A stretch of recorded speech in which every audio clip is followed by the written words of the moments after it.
Hi, everybody. Welcome to Beyond the Gates Weekly Recap. It is week 6 of season 2. How's everybody doing? I haven't been here for a few weeks. We've been off. We're going to be back on. We're going to be back on our normal 3 o'clock time on Fridays. And if something changes, I will let you know in advance. But we're going to get back to this. We're going to get back to our weekly recap of the best soap opera on television. And Anita got great news this week that her cancer, the tumor, has shrunk and she only needs one more treatment after today. She was having her treatment today. Vernon surprised her with some Mardi Gras themed balloons and promised her that he will take her to New Orleans in September. But then Vernon, when they were at the hospital, had a short meeting with Madison about getting some cognitive tests because he mentioned how he has started to forget things, forget where he put things, forget things during conversations. And but he told her he wanted to keep that between her and him. I feel, I hope this isn't the end of Vernon and they're going to write the character off. Clifton Davis is 80 years old, so it's not like he's a 25-year-old who just is going to leave the show. He is 80. So, but, everything's good with Anita's cancer right now, and that's really good. So the plasma scheme is getting more and more dangerous. Smitty broke into Nicole's computer and alerted the hospital administrator, and she went to Marcel. And of course, he came and questioned Nicole. I wasn't stunned at all when it was revealed that the hospital administrator is involved and possibly the head of the plasma scheme. She was rotten from the first scene they showed her, and I would have made her nice, so then it would have been stunning that she is, I think, the head of the plasma scheme. Joey may be involved too, but so she warned one of the head couriers to tell Jacob not to switch sites, pickup locations anymore, and she had him, assault Jacob as a warning. And so that was kind of crappy. The last thing is the show ended today. Jacob was leaving Nicole. They had met at the hotel room. Not Nicole, Naomi. She was very concerned about his broken ribs. Smitty and Jacob had a meeting, and Jacob warned him about doing what he's been doing, going on his own and investigating. He said, there's going to be problems. You're going to cause problems. And Smitty's pretty stubborn. He's going to cause an issue. I feel like before this whole thing's over, Smitty or Jacob will end up getting shot or stabbed or something. On the previews, it showed, it looks like Grayson possibly is going to get stabbed next week. I wouldn't care if they killed Grayson off. I just really don't like the character at all. I haven't really liked him since the day he came on. To be honest, he's not one of the characters I like. He's just one of those. I don't know. To me, he's not a very likable character. So, to move on, Madison is dealing with the malpractice lawsuit that's been filed against her because of her mother giving advice on social media and basically giving the wrong advice to people and saying that Madison told her this stuff. So this is not good. It's causing some trouble between Madison and Chelsea and Kat. The launch of their new purse line, they really don't need any negative publicity. And how social media is today. Madison's lawsuit could trickle over into their area, and that's how it is. But possibly the craziest thing of the week, but of course she wasn't really being nice, was when Kat invited, or not invited, but asked Ava to stay at her birthday celebration. But of course she admitted at the end that it was just so she could cause more trouble. And she, like I've always said, since this whole thing began, if I had to choose a friend between Eva and Kat, it would 1000% be Eva every single time, because Kat is a 100% witch. So the stress between Nicole and Vanessa continued after their argument at Uptown, when Joey, he started ripping in on Carlton. But let me tell you something. Joey's right, too. I don't like Carlton. Carlton's another one I don't like. So it would be kind of nice to get rid of him. I would like it if Nicole picked Kyle. But they had a good talk today, which basically went the length of the whole show, and they showed a flashback of how they met. And how they became friends. So that was good. But more serious, it appears that Randy has killed Lynette after making love to her. I'm not sure how he killed her. I'm not sure how she disappeared, but he's insinuating that she disappeared. She's gone. Lynette is gone. And Haley did a toast to her being gone. So right now she's gone. That doesn't mean she's gone for good. At least killing Bill. I just think that it's going to be, May Sweeps is coming up. So don't be surprised if it happens at the beginning of May Sweeps. And, she kills him, and then we'll see what's going on. I don't think he's actually going to die, though. See, I think he's on to her, and he's going to work with others who we don't know about at this point to fake his death and to catch her. So,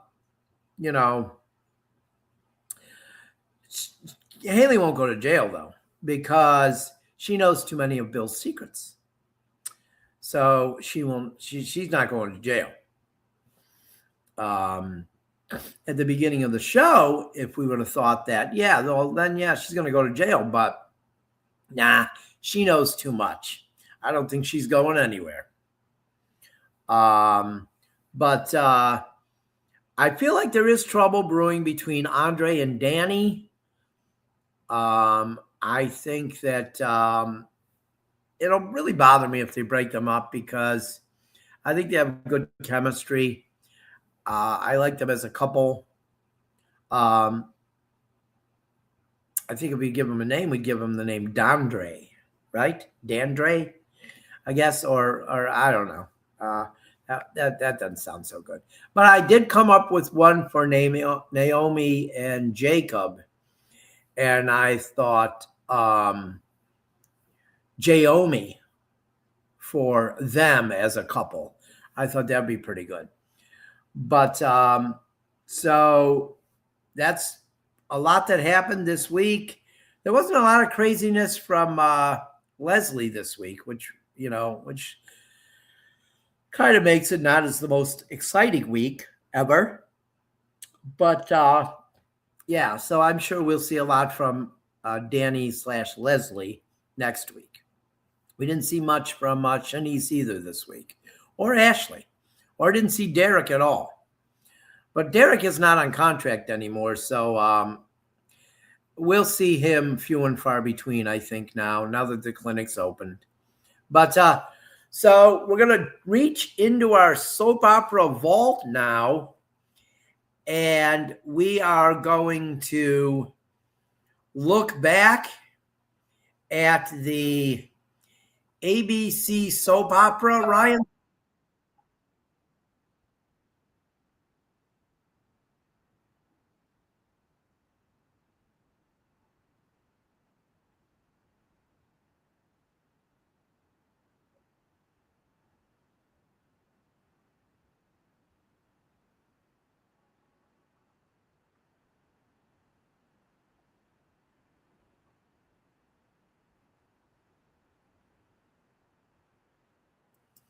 That what you just heard was the theme song from Ryan's Hope. Kind of still makes me sad that it's no longer on TV. It's been off TV for 37 years now, but I really think it was the first soap opera I watched with my mom. I would come home for lunch from school, and Ryan's Hope would be on, and I would watch Ryan's Hope with my mom. And it makes me sad to think about it. It was a great show. Not a lot of glamour on Ryan's Hope, a lot of real life stuff. It ran from June 7th, 1975 to January 13th, 1989. The show centered around the Ryan family. Maeve and Johnny ran the bar, and they had, kids. Frank, Patrick. Frank was married to Delia. Oh, don't forget Delia. And they had a lot of storylines on the show, a lot of different storylines, a lot of realistic storylines, but they did have a mob storyline. And Mary Ryan, one of the Ryan's daughter, she was one of the main characters on the show. She married Jack Finelli. He was a newspaper reporter. She was a TV reporter. And Mary eventually was killed by the mob and left her husband, Jack Finelli, to raise their infant daughter, Ryan, who years later, Ryan became a main character in the younger characters on the show. And it was very, she was a good character. Ryan Finelli was her name. She dated a character played by Christian Slater for one summer. So he was also on Ryan's Hope. His dad played the character of Frank. His real life dad played the character of Frank Ryan for a while. This was Christian Slater's role right before he got the movie role in The Name of the Rose.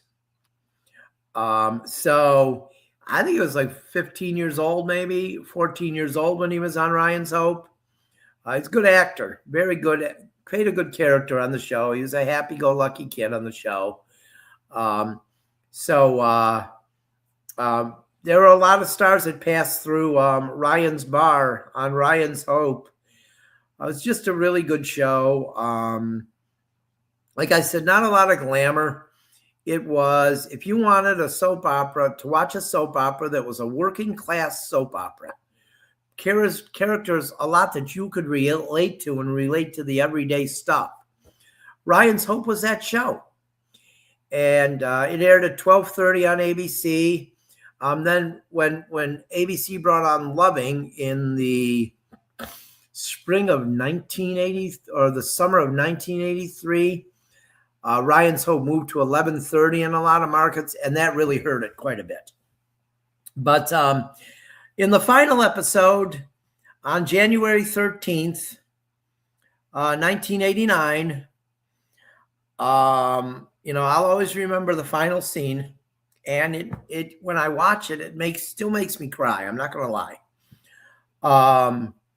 Where matriarch Maeve Ryan, played by Helen Gallagher, her husband John, her husband Johnny lifts her up on the bar. Johnny was played by Bernard Barrow. Lifts her up on the bar, and she says Johnny wants her to sing because Maeve was a singer when she was young. And Jack Finelli asks her to sing Danny Boy. And it's the final scene of the show. And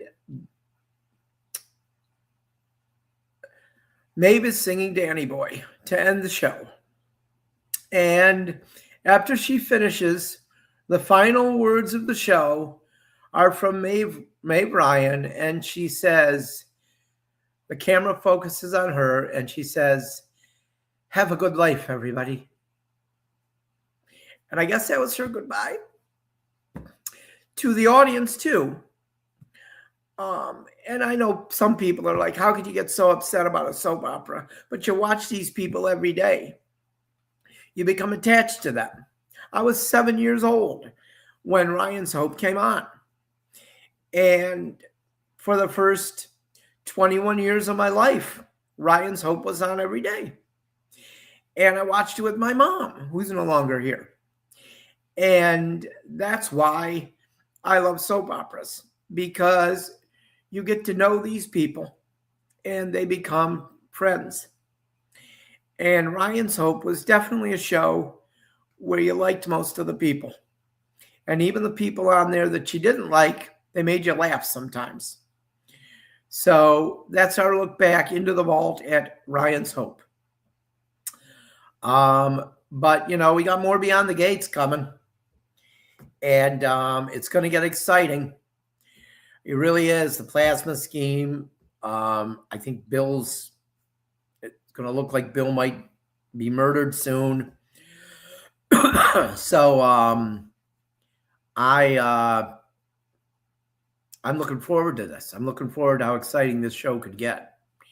But that's it for today. We'll see you next week on our recap show airing at 3 p.m. Eastern on the Lake County Sentinel podcasts on YouTube and on Sentinel Twitters.